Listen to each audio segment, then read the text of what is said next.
дар ноҳияи восеъ бо иштироки намояндагони мақомоти иҷроияи ҳокимияти давлатии ноҳия мақомотҳои ҳифзи ҳуқуқ дар мавзӯи пешгирии ҳузуроти номатлуби ҷаҳони муосир терроризм бо аҳли ҷамоатчигии ноҳия ҳамоиш доир гардид.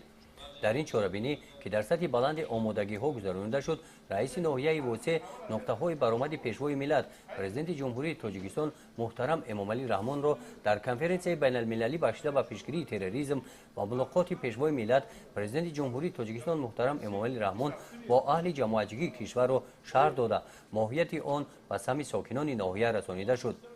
дар баромади намояндагони мақомотҳои ҳифзи ҳуқуқ оиди ташкилотҳои террористӣ роҳҳои ҷалб намудани ҷавонон ба ин ташкилотҳо ва мақсадҳои ғаразноку нопоки онҳо ки амният ва сулҳу суботи кишварҳоро вайрон месозад дар мисоли давлатҳои шарқ сурия ливия ироқ воқеаҳои солҳои 90-уми асри гузашта дар тоҷикистон шарҳ дода шуданд.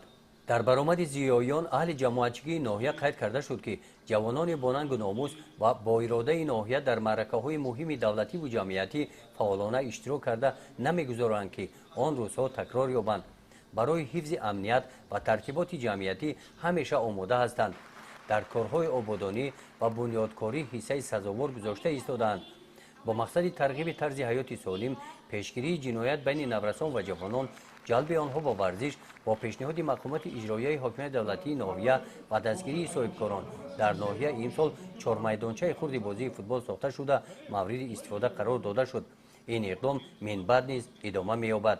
дар ноҳия бо мақсади беҳдошти вазъи сиҳатии аҳолӣ марказҳои саломатӣ ва бунгоҳҳои тиббӣ фаъолият намуда таъкид карда шуд ки байни сокинон оиди бемориҳои сироятӣ ва роҳҳои пешгирии он корҳои тарғиботӣ вусъат дода шаванд. гузориши хоҷа назриф худоиназар зуҳуров аз ноҳияи восеъ барои барномаи иттилооти навид.